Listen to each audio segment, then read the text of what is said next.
আসসালামু আলাইকুম ওয়া রাহমাতুল্লাহি ওয়া বারাকাতুহু। শাইখুল হাদিস ইবনে শাইখুল হাদিস আল্লামা মামুনুল হক এবং গণ অধিকার পরিষদের সভাপতি গণবন্ধু ভিপি নূর, এই দুইজন যুগের সেরা আবিষ্কার এবং এমন আর একজন নেতা আগামী এক দুই যুগেও বাংলাদেশে তৈরি হবে না।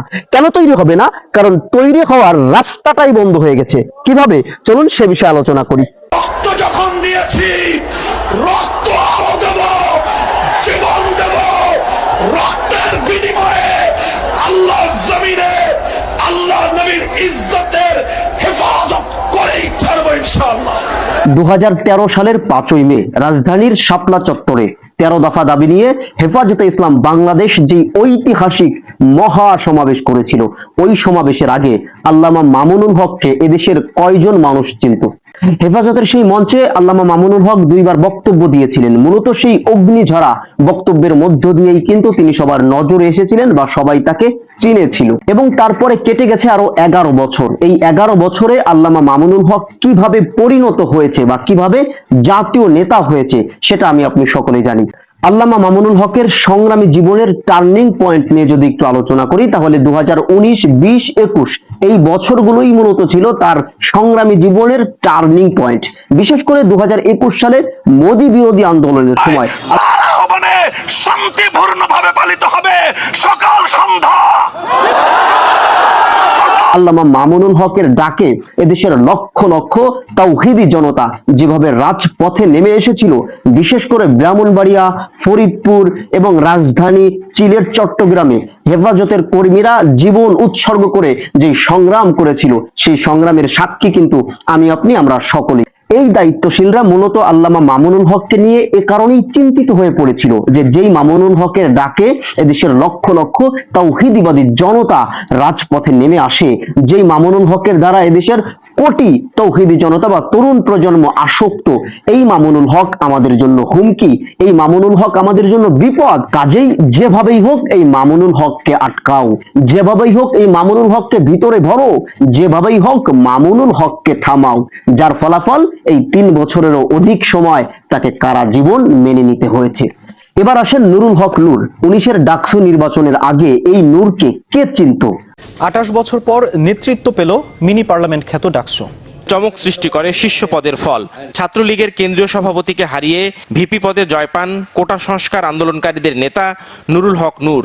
28 বছর পর ডাকসু নির্বাচন হয়েছিল বলেই তো একটা নূরের জন্ম হয়েছিল, যেই নূর এদেশের নির্যাতিত, নিপীড়িত, নিষ্পেষিত, বঞ্চিত, মজলুম মানবতার পক্ষে কথা বলে, যেই নূর পার্শ্ববর্তী আধিপত্যের বিরুদ্ধে আপোষহীন হুঙ্কার দেয়। ফলে এদেশের সচেতন দেশপ্রেমী তারুণ্য শিক্ষিত সমাজ নূরের প্রতি আসক্ত হয়ে নূরের আহ্বানে সাড়া দেয়। হ্যাঁ, সাড়া দিয়েছে। এদেশের তরুণ প্রজন্ম অবশ্যই ভিপি নূরের ডাকে সাড়া দিয়েছে। যদি সাড়াই না দিবে তাহলে 2021 সালে ভিপি নূর গণ অধিকার পরিষদ নামের একটি রাজনৈতিক দল প্রতিষ্ঠা করলো, আর 2024 সালে এসে এদেশের রাজনৈতিক দল হিসাবে টপ 5 রাজনৈতিক দলের একটা ভিপি নূরের গণ অধিকার পরিষদ। আপনি সাংগঠনিক ক্ষমতা বলেন, অন্য যে কোনো ভাবে তুলনা করেন না কেন, এদেশের টপ 5 রাজনৈতিক দলের একটা গণ অধিকার পরিষদ। এই জিনিসটা বোঝার জন্য আমি আপনাকে আরেকটা উদাহরণ দিচ্ছি। বর্তমান বাংলাদেশে নিবন্ধনকৃত রাজনৈতিক দল 44টা। আপনি বলেন যে আপনি কয়টা রাজনৈতিক দলকে চেনেন? আওয়ামী লীগ, বিএনপি, জামাত, চরমোনাই, জাতীয় পার্টি, এই কয়েকটি রাজনৈতিক দলের বাহিরে কোন রাজনৈতিক দলের নাম আপনি বলতেই পারেন না। অথচ ভিপি নূরের গণ অধিকার পরিষদের নিবন্ধন নাই। নিবন্ধন ছাড়া গণ অধিকার পরিষদকে আপনি চেনেন, আপনি জানেন। গণ অধিকার পরিষদের নেতা ভিপি নূরকে আপনি চেনেন। টেকনাফ থেকে তেতুলিয়া, রূপসা থেকে পাথুরিয়া, ভিপি নূর এবং ভিপি নূরের দলকে কারা পৌঁছে দিল, কারা ভিপি নূরকে প্রমোট করলো? মাত্র 3 বছরে ভিপি নূরের দলকে টপ 5 রাজনৈতিক দলের একটায় কারা পরিণত করলো? অবশ্যই ভিপি নূরের কর্মীরা। আর ভিপি নূরের কর্মী কারা? তরুণ প্রজন্মের শিক্ষিত দেশপ্রেমী তারুণ্য। ফলে এই দায়িত্বশীলরা মামুনুল হকের মতো ভিপি নূরকে নিয়েও চিন্তিত হয়ে পড়েছে যে যেই নূরের আহ্বানে হাজার হাজার তরুণ রাজপথে নেমে আসে, যেই নূরের কথায় হাজার হাজার তারুণ্য প্রভাবিত হয়, সেই নূরকে থামাও, যে কোনো মূল্যে নূরকে থামাও। ফলাফল নূরের সাজানো সংসার গণ অধিকার পরিষদের মাঝে বিভেদ সৃষ্টি করে দিল। নূরকে এদেশের মানুষের সামনে, এদেশের ধর্মপ্রেমী মুসলমানদের সামনে ইহুদিবাদী ইসরায়েলের এজেন্ট হিসাবে মিথ্যা প্রোপাগান্ডা ছড়ানো। মূলত এই দুই নেতার উপরে এদেশের দায়িত্বশীলদের চড়াও হওয়ার মূল যে কারণ সেটা হলো 21-এর মোদী বিরোধী আন্দোলন। আর এই মোদী বিরোধী আন্দোলনের নেতৃত্ব দিয়েছিল মামুনুল হক এবং গণবন্ধু ভিপি নূর।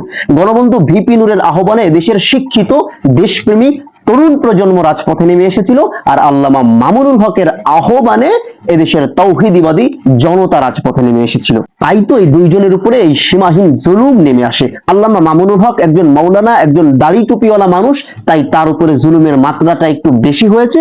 আর ভিপি নূর গায়রে আলেম, তাই তার উপরে জুলুমের মাত্রাটা তুলনামূলকভাবে কম হয়েছে। দর্শক, আমি আমার ভিডিওর শুরুতে বলেছিলাম যে এমন নেতা আর এই দেশে তৈরি হবে না, কারণ নেতা তৈরি হওয়ার রাস্তাটাই বন্ধ হয়ে গেছে। কিভাবে? দেখুন, 28 বছর পরে একটা ডাকসু নির্বাচন হয়েছিল বলেই কিন্তু আমরা একটা নূর পেয়েছিলাম। কাজেই যদি আরেকটা নূর এই দেশে তৈরি হতে হয় তাহলে আরেকটা ডাকসু নির্বাচন লাগবে। নূর তৈরি হওয়ার মাধ্যম হলো ডাকসু নির্বাচন। তারা দেখেছে যে ডাকসু নির্বাচন হলে নূর তৈরি হয়, যেই নূর আমাদের জন্য আতঙ্ক। কাজেই এই দেশে যেন নতুন কোনো নূর তৈরি না হয়, কাজেই ডাকসু নির্বাচনকে চিরতরে বন্ধ করে দাও। 13 সালে হেফাজতে ইসলাম বাংলাদেশ একটি বিপ্লব তৈরি করেছিল বলেই কিন্তু একজন মামুনুল হককে আমরা পেয়েছিলাম। এই হেফাজত কি এই দেশে আবার সেই বিপ্লব ঘটাতে পারবে? যদি না পারে তাহলে আমরা কোনোদিনও একটা মামুনুল হককে পাবো না। মামুনুল হক তৈরি হওয়ার মাধ্যম হলো হেফাজতের জাগরণ।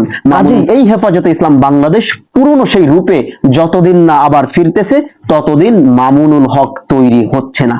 দর্শক, আমার এই ভিডিওটি কেমন লেগেছে এবং কতটা যৌক্তিক আমার কথাগুলো, অবশ্যই আপনার মূল্যবান মতামত কমেন্টসে জানিয়ে দিবেন এবং ভিডিওটি শেয়ার করে সকলের মাঝে ছড়িয়ে দিবেন। মোল্লা ভাই ফেসবুক পেজ এবং ইউটিউব চ্যানেলের সাথে থাকার অনুরোধ রইল। ধন্যবাদ।